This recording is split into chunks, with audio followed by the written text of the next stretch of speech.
This is the Collaboration Dynamics Podcast, helping you work together better with Judy Reese, X-Ray listener, best-selling author, international virtual collaboration trainer, and master of metaphor. Hear more at xraylistening.com.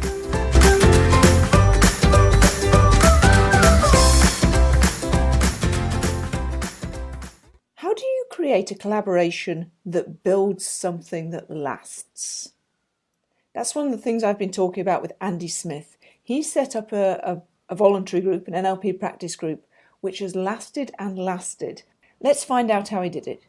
With me on the line today, I've got Andy Smith, who's been a very dear friend over the internet for many years. We have met, but virtually all our interaction over several years has been online. And he's helped me on loads of projects. He is now the host of one of the most successful podcasts in the NLP world, Practical NLP.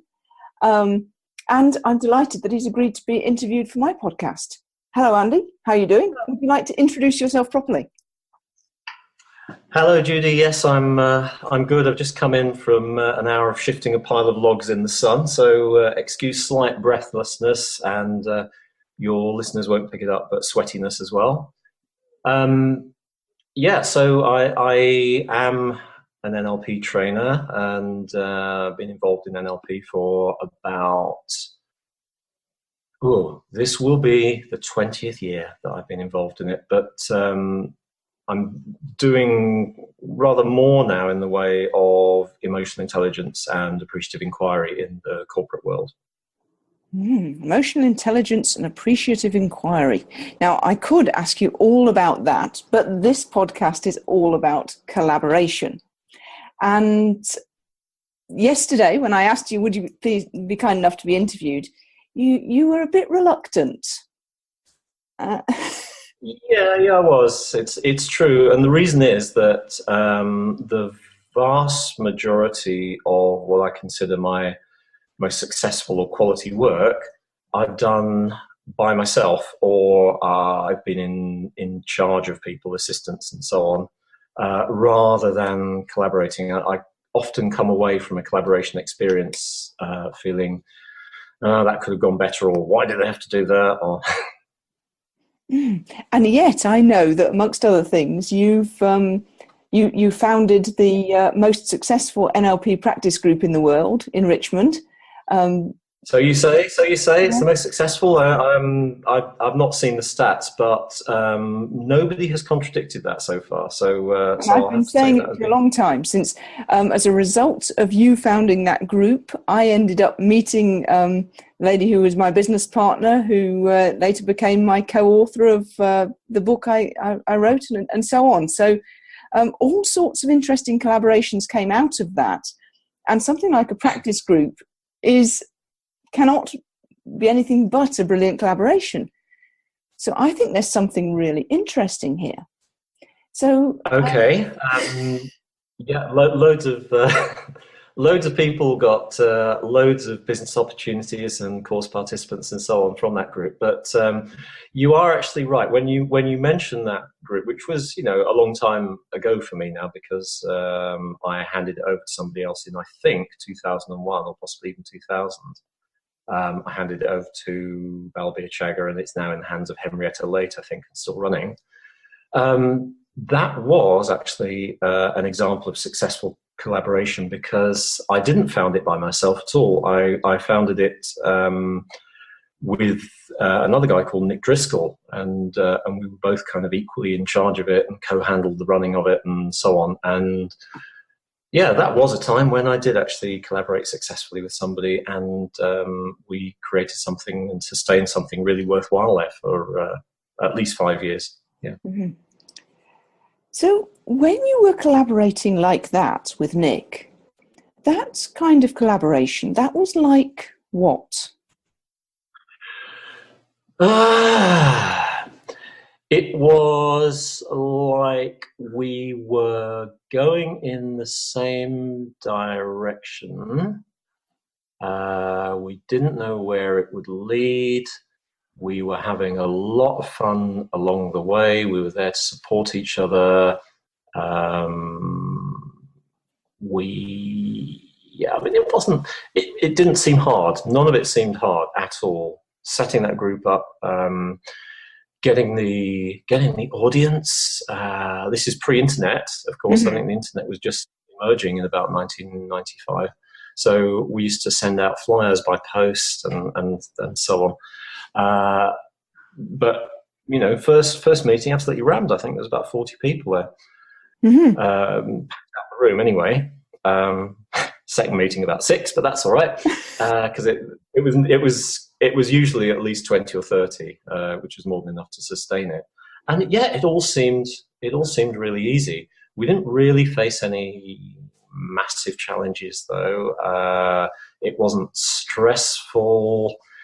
Even when I left my keys at home and I had to whiz back to my flat and then come back to 30 or 40 people jamming the alleyway outside the room and open the doors on the dot of 7 o'clock when it was supposed to start. Even that wasn't stressful. It was just funny.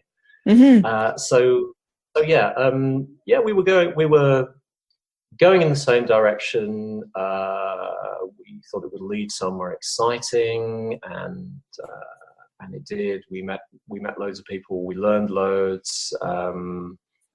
I think we were probably impressed by each other's skills at that point because we each had skills and knew things that the other one didn't. So it was like, what was it like? It was almost it was almost like a student gap year where you go off with your mate, sort of go through Europe. Not that I ever did that, but in a way, it was like that. So going off like a student gap year, off through Europe, going in the same direction, going somewhere exciting and having lots of fun. Meeting loads of interesting people along the way. There was an old guy, Peter, who used to come to that group every week, and he'd been to the Richard Bandler, Paul McKenna practitioner, I think, and we didn't know it at the time, but he was the guy who used to do the voices for Captain Pugwash. Blimey. So authentic star in our midst. He was a lovely guy. Of course, not everybody listening to this will remember Captain Pugwash with the same level of intensity that we do, but absolutely. I wasn't sure you were old enough, Judy, by greatness. You've even met the guy who did the voices in Captain Pugwash. I mean, unknowingly, yeah. He's on YouTube for younger listeners, I'm sure. Brilliant. So meeting exciting people and going in the same direction and going somewhere exciting and having lots of fun and not stressful. Yep. And when it's a collaboration like that, you were like what?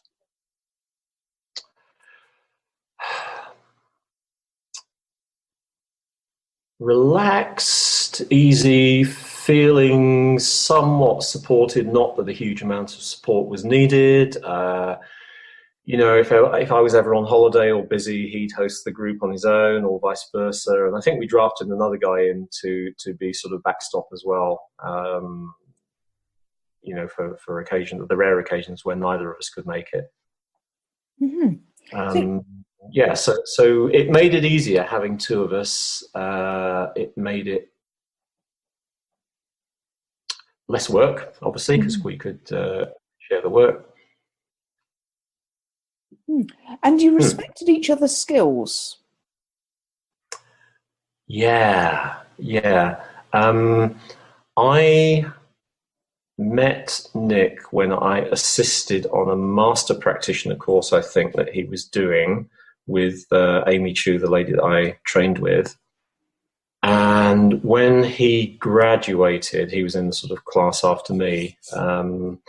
Amy suggested, well, why don't the two of you run an NLP group? I think because she set up this training room, and probably she just wanted to get some use out of it and a bit of income from it. And having an NLP group there is quite a nice way to do that. So I didn't really know him, so I went and had a meeting with him in a cafe in Ealing where he worked, and we got on. I started respecting his skills when he ran a session for that group, and he did a really nice modelling exercise where you modelled how somebody would relax, and then you feed it back to them, and they just sort of end up in a trance because you followed their exact strategy for relaxing and going into a trance, which was such a neat exercise, and I use that to this day. Mm-hmm. And so that was how it was when you were setting up the Richmond group. And nowadays, you're much more of a lone wolf. Mm-hmm. Yeah, I mean, I do work with other people. I have worked with other people. I probably will work with other people again, particularly if it's the right person. And I don't know, I guess I'm very pernickety about the way that I train. Mm-hmm. Because it's usually training collaborations that I've been involved in. And if it's writing stuff or producing courseware, it's usually me out of the collaboration that ends up writing most of it. Mm-hmm. Or if they write some, generally I want to change it or correct the grammar or make it look nice. So what makes a collaboration work well, and what makes it stressful and not work so well for you? Okay. All right. So I think what makes it work well is where you have different strengths and different skills, and you play to those strengths and skills. So, if I'm working with somebody who is really good at getting business and getting corporate gigs, they're probably much better at it than I am. So I'm quite happy then I think there's an element of equal contribution to it as well. You have to feel that, or I have to feel that the effort I'm putting in is being roughly matched by the effort that the other person is putting in, so that, or I don't know, it could be something, I suppose they could be doing something that comes very, very easily to them, but the benefit I'm getting from their contribution makes it worth the effort that I'm putting in on my side. And that the end product has to be of high quality and good for the customer, or good for the recipient, or good for the course participant. Mm-hmm. I'm very interested in the relationship between the effort that people are putting in and the benefit that you get out. So I think this is one where there's often a point of, at the very least, tension. So for you, is there anything else about that point? Yeah, there's a time element to it as well, or a time perspective, because naturally in the course of a collaboration, especially if you're doing different things, there are going to be times when one person is working harder on it, or the other person is working harder on it. So you're not monitoring it every 5 minutes and thinking, hang on a minute, I'm putting in 55%, they're only putting in 45% right now, this moment. That's not fair. You need to look at it over a period of maybe weeks. It roughly evens out. And it roughly evens out in terms of time. Yeah. And effort. Effort over time. So the total amount of effort roughly matches. Or, as I say, you get a you get a benefit back from the collaboration which matches or makes worthwhile the effort that you're putting in. So it's better than you could have done by yourself, I guess. And how would you know if that was true? I think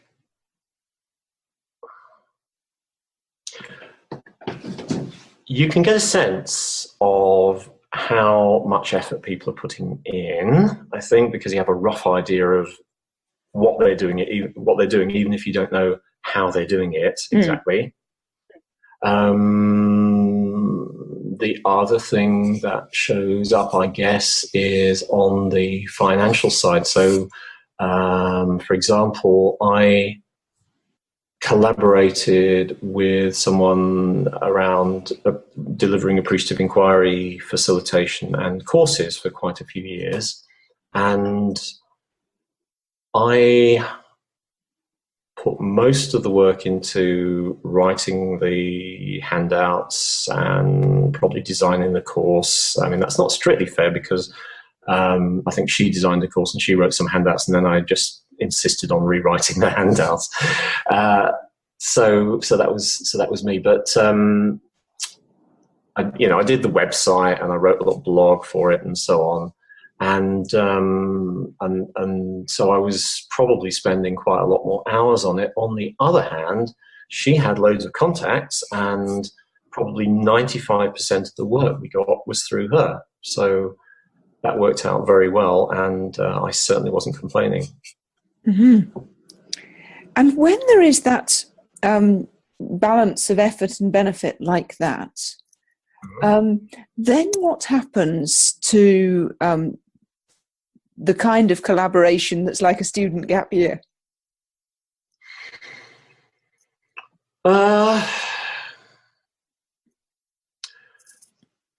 It continues, and these are two separate cases, by the way. I mean, I think the NLP group, I think probably Nick and I were putting in roughly equal effort until he got, I don't know, bored with it or disillusioned with NLP or something, and he decided he didn't want to be involved in the day-to-day running of it anymore, and he just kind of took a step back and then vanished out of it altogether. So you kind of, it's a little bit like in a cowboy movie. You ride together for a while, and then one of you goes off somewhere. And that's an interesting metaphor in itself, isn't it? If you are riding together for a while, and then what happens? What is it that happens just before one of you rides off? So it's probably not any sort of big conflict or argument or disagreement about direction. It's probably more that one or other of the participants, one or other of the collaborators, just starts to get more interested in something else, and it claims more and more of their attention, and they back out of it, and that's fine as long as your kind of the whole success of the venture doesn't depend on them being there as well. If they can be replaced, or if you can do it by yourself at least for a while, or you can mutate it into something else that you can do solo. That's good. Have you had the experience of it ending in a less than pleasant way? Yes, I have. There was. I mean, this is when I was much, much younger, and I was running. The first sort of workshops I ran were with somebody who was a huge kind of cognitive behavioral therapy advocate, and that was the reverse. Actually, she supplied all the material, and I got the participants somehow. But I ended up not wanting to work that way, and probably told her that in a rather abrupt and not very good form. Actually, I go back and do it differently now, I think. And then other times, not acrimonious, but I do reach a point where I think, I'm not going to. I'm particularly co-training, because I'm really, really persnickety about the training experience for my students.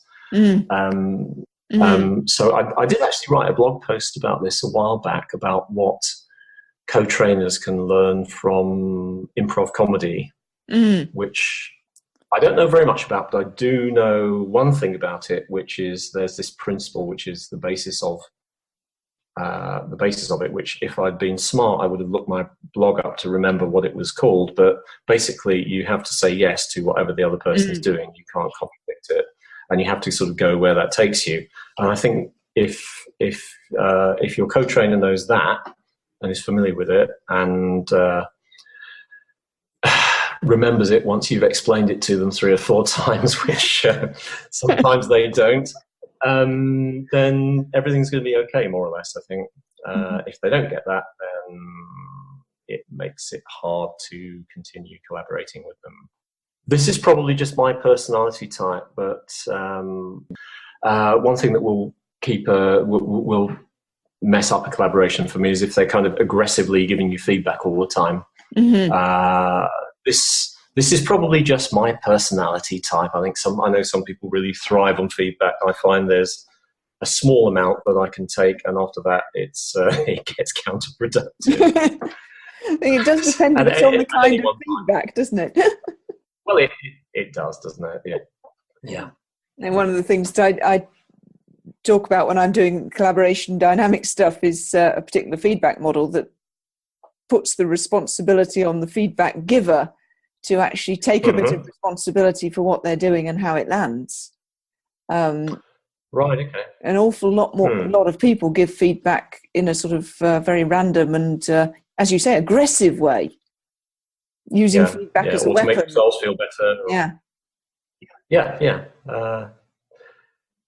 Yes, I've got a model of giving feedback in an emotionally intelligent way, which probably has a similar end result, I think. I don't suppose that's the sort of model you could explain in 30 seconds, is it? No, it's not. It's called the STIRS model, and it's just basically making sure that you're in the right state to give the feedback. You're doing it for the right reasons. You're illustrating it with an objectively described incident and the results that it has. And you write out all of that in your opening statement, which should take no longer than a minute. I think I got that might have been from Susan Scott's Fierce Conversations, or possibly some other model of feedback giving. And then you shut up and you listen to what the person says, and the conversation develops from that. Nice. Well worth giving 30 seconds to describing. I think that was really interesting. Thank you.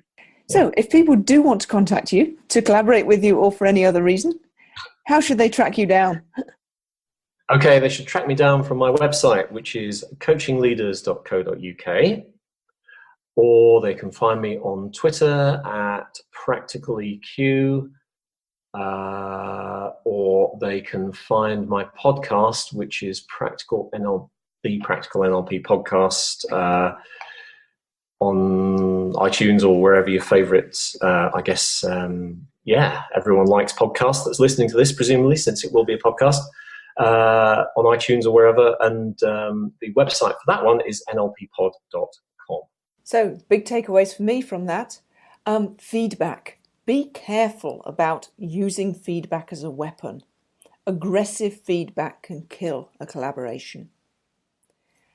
And that picture that Andy created of his successful collaboration, like students on a gap year, having fun, meeting interesting people, and riding together like cowboys, and then eventually taking a new direction. Inspiring stuff. In the next podcast, I'll be talking to Tim Ferriss, celebrity best-selling author of The 4-Hour Workweek, The 4-Hour Body and The 4-Hour Chef, lifetime learner and all-round good egg. Really looking forward to that. See you then.